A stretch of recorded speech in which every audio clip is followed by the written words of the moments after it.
Bismillahirrahmanirrahim. Assalamualaikum warahmatullahi wabarakatuh. Saudara-saudara, semua yang netizen, penonton dari YouTuber dan akses media lainnya, perhatiannya kepada dua hal penting.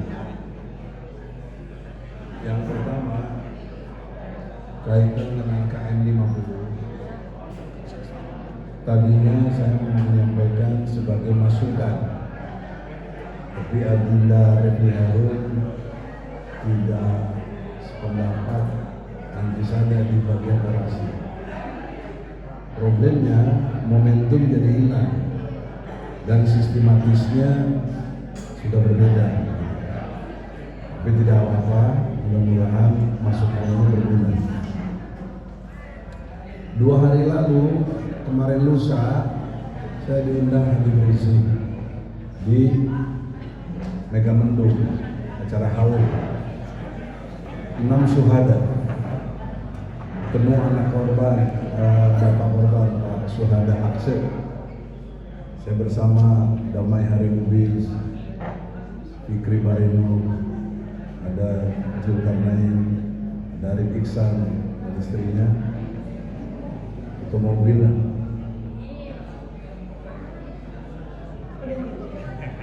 Kalau tidak salah, Fikri Barino komentar, kenapa kok kesannya Jokowi semakin kuat banget, bisa mempengaruhi dan lain sebagainya, sampai hari ini aman-aman saja. Saya jawab waktu itu sebelum sampai ke Megamendung, bukan Jokowi yang kuat, tapi yang lemah adalah kita yang lemah. Kita kurang segala-galanya, terutama kita kurang solidaritas, kurang sofan ka'annahum bunyanun marsus. Kita kurang sangka baik di antara kita, terlalu tinggi friksi-friksi di antara kita, terlalu banyak beda pendapat yang tidak perlu. Nah, oleh karena itu fokusnya bagaimana kita jangan memperlemahkan diri kita sendiri, memperlemahkan gerakan kita. Termasuk yang terakhir saya bilang tadi di medsos, ditanya oleh KBA, Egy Sujana Channel, Ani TikToker, tampaknya Jokowi juga kuat banget Bang, karena bisa mempengaruhi kurang lebih berdasarkan pertanyaan Ramadan Pohan, ada 16 atau 17 orang di kabinet orang Jokowi. Saya nyatakan lagi analisa saya, bukan Jokowi yang kuat, tapi Prabowo-nya yang lemah. Dia jenderal, dia hari ini presiden, kok bisa ditekan oleh Joko Widodo gitu. Analis ini kurang dibahas. Oleh karena itu kita introspeksi, bagaimana kok sampai bisa kuat seperti itu? Karena kita lemah. Kesadaran akan kelemahan kita membangkitkan semangat untuk memperkuat diri. Tapi kalau berpikir Jokowi kuat, kita malah tambah lemah gitu loh. Oleh karena itu, dalam rangka memperkuat diri, himbauan konkret saya, karena tadi harusnya disampaikan di acara KM 50 tadi, hari Senin besok kita buat saja laporan polisi kepada Joko Widodo yang belum pernah dilakukan oleh siapapun, melaporkan mantan presiden ini ke polisi sebagai bentuk adanya tindak pidana. Cerita semua tadi, termasuk yang terakhir Munarman, itu kan cerita membuktikan adanya tindak pidana, bahkan termasuk klasifikasi pelanggaran HAM berat. Hukumannya itu hukuman mati.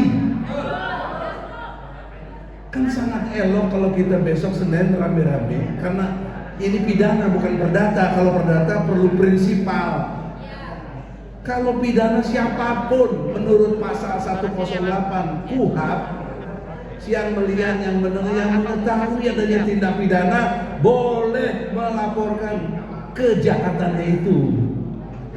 Maka himbauan konkret saya, hari Senin besok saya dengan TPUA, tim pembela ulama dan aktivis, yang saya ingin mengenal sini cuma Medi sama DHL juga dengan hormat ke depan sini, Fikri juga. Nah, beliau inilah tim inti dari TPUA. Siapa lagi yang belum?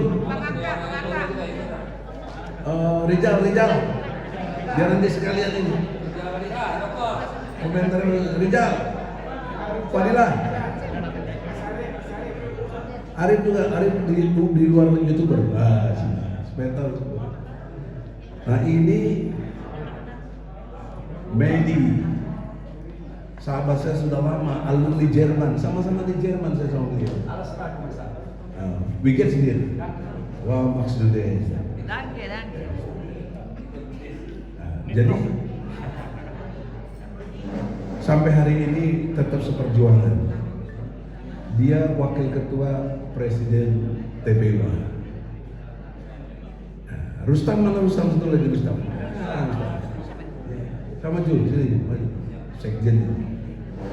Sebelah kirinya Medi Damai Hari Lubis, koordinator advokat TPUA. Sebelah kirinya lagi Rijal Fadilah, itu dewan analisis yang kita butuhkan selalu pendapatnya secara hukum di TPUA. Insya Allah. Sebelah kanan saya Fikri Bareno, wakil presiden bidang ulama. Jadi kaum ulama dia koordinasi. Arif Iksan bidang media pers dan lain sebagainya. Rustam di grassroots jaringan partai. Kita buat sendiri partainya, Partai Rakyat Oposisi Pro. Jadi kerjaannya ganggu keadaan yang ada yang nggak bener ini supaya jadi benar. Sampingnya Zulkarnain sekjen. Jadi hari Senin, terutama berada wakil presiden, bagaimana kita sama-sama yang hadir di sini coba buktikan partisipasinya. Datang ke Mabes Polri jam 11 sebagai pelapor terhadap Joko Widodo. Dalam konteks kilometer 50, menurut struktur ilmu tata negara, dia itu kepala negara juga kepala pemerintahan, di atas Kapolri, di atas Jaksa Agung. Jadi waktu itu Kapolrinya Tito, saya ingat, atasan Tito itu namanya Joko Widodo. Peristiwa sebesar ini nggak mungkin tahu presiden itu, nggak mungkin, logika struktur itu nggak mungkin. Kenapa nggak pernah disinggung oleh analisis hukum untuk dia harus bisa dimintai tanggung jawab? Inilah saatnya rakyat bangkit, tunjukkan kekuatannya, kebersamaan kita. Sebentar tumbang itu Jokowi. Dalam arti asumsi yang tadi dia bilang kuat, nggak ada kuatnya dia. Yang lemah itu kita. Prabowo bisa ditekan, yang lemah Prabowo. Kenapa bisa ditekan? Kok presiden jenderal bisa ditekan? Oleh karena itu, tanpa menghina siapapun, hak hukum kita dijamin dari pasal 108 KUHP untuk bisa membuat laporan. Nah, untuk itu teknis operasionalnya, apakah DHL mau kasih pendapat dulu baru nanti waktu itu? Silakan.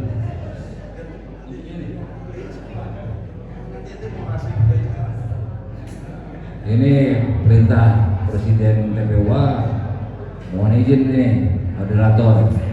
Kebetulan juga penyelenggara di sebelah saya juga nih, salah seorangnya nih, Bang Haji Medi. Jadi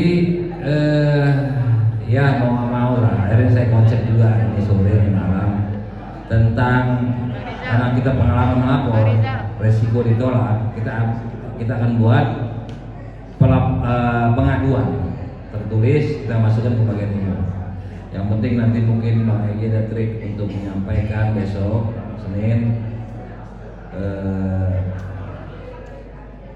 entah diterima entah tidak, alhasil menjadi sebuah aduan yang harusnya diniatkan laporan, yaitu pelaksanaan besok Senin. Demikian kita usahakan, insya Allah saya buat konsepnya malam ini sekaligus panjang lebar supaya kalau nggak diterima juga bisa buat vokalnya Bang Egy. Soal vokal beliau nggak bisa diajarin, kita baru langkah 1, dia langkah 10. Demikian, wassalamualaikum warahmatullahi wabarakatuh. Satu lagi dari wakil ulama.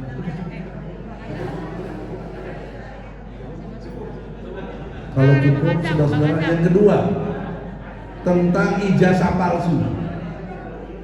Oh, Pak Sekjen lupa tadi nggak lihat nih, Sekjen. Aduh, Sekjen. Kenapa baru kalian lagi ngurus orang tua? Hujan.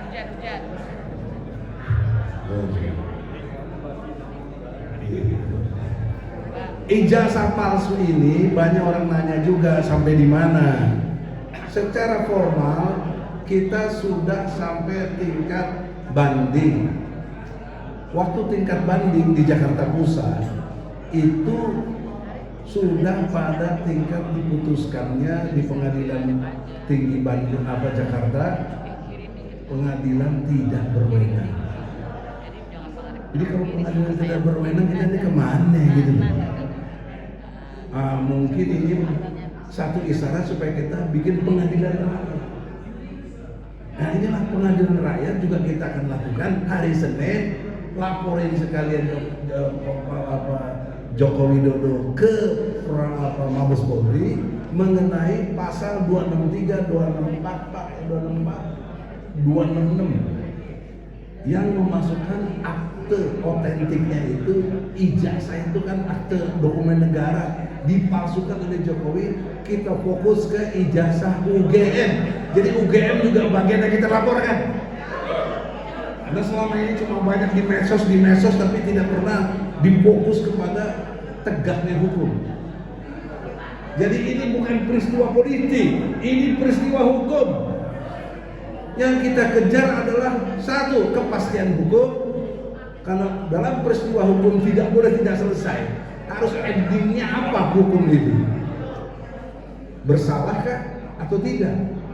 Nggak boleh orang digantung. Hari ini saya masih digantung sampai hari ini, dari sejak 2019 saya masih tersangka kasus makar. Hanya gara-gara ngomong people power. Betapa jahatnya rejim ini. Belum ada SP3. Jadi kesempatan saya nuntut, kalau mau tuntut pidana, perdata besar nih, 1 malam 1 triliun. Saya ditahan 41 malam di ruangan yang sangat sempit 1x3. WC di situ semua itu, aduh, namanya di penjara mana enaknya. Tapi kita jalani terus, ya, namanya ruangan tahanan tikus di Polda Metro itu.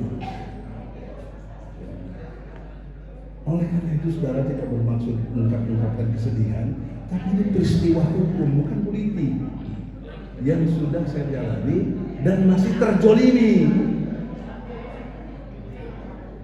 Ada kiai nasihatin, udahlah Pak, maafkan saja, keadaan begini, nggak boleh ngomong kasar, nggak boleh maki-maki. Kau baca itu surat An-Nisa 148. Tidak boleh ngomong buruk, tidak boleh ngomong kasar. Memang benar. Tapi bagi yang dizolimi dipersilahkan oleh Allah. Nah, saya merasa dizolimi, kalian nggak dizolimi, nggak di penjara. Saya di penjara, jadi saya ngomong kasar begini, mau melawan Jokowi itu sangat wajar karena saya dizolimi. Dalil saya An-Nisa ayat 148. Oleh karena itu, tidak provokasi, saya tetap ajak lagi, karena ini kategorinya pidana, tidak perlu prinsipal, ikutlah hari Senin bahwa Jokowi telah melanggar hukum pidana tentang pemalsuan ijazah palsunya itu. Substansinya memalsukan ijazah, sama juga memalsukan dirinya pun dimanipulasi gitu. Ini memalukan. Ada diatur pasal 7A UUD 45, ini perbuatan tercela. Sangat tercela. Di seluruh dunia mana ada presiden ijazahnya palsu? Nah, berimbas kepada fufu fafa, diduga ijazah itu juga palsu. Coba siapa yang fokus ngurus ini? Harus fokus, saya ngurus ini udah kurang lebih jalan 3 tahun, bukan baru sekarang, bahkan jalan 4 tahun ya.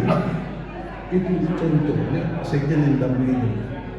Jadi karena itu saudara-saudara, ada 2 agenda dari Senin: laporkan tindak pidana struktur kekuasaan di bawah Jokowi semua, tapi kejadian peristiwa pelanggaran HAM berat minimal Jokowi kena pasal 421 dalam konteks KUHP-nya, yaitu membiarkan sesuatu.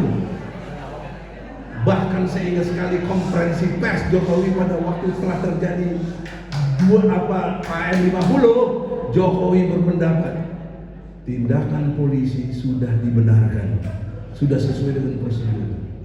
Coba dilihat lagi, dibrowsing lagi, lihat. Itu ucapan yang nggak dibenarkan secara ilmu hukum karena belum ada investigasi, Komnas HAM belum bekerja maksimal dan lain sebagainya. Kok dia sudah bikin statement polisi udah benar? Ini bagaimana begitu? Jadi dia kena lagi pasal yang pasal 421, memerintahkan sesuatu. Jadi bagi pejabat yang memerintahkan sesuatu, membiarkan sesuatu terjadi, maka dipidana 2 tahun 8 bulan. Kalau konteks HAM-nya dia hukuman berat, hukuman mati buat Jokowi. Saya kira begitu. Kalau udah cukup kita sudahi. Semoga kita lihatlah nanti, terutama Adinda Refli Harun yang militan, cerdas, keren, cadas. Dampingilah hari Senin itu laporan polisi. Assalamualaikum warahmatullahi wabarakatuh. Terima kasih, itu sudah disampaikan oleh Prof. Egi. Dan saatnya sekarang. Nah, nanti saya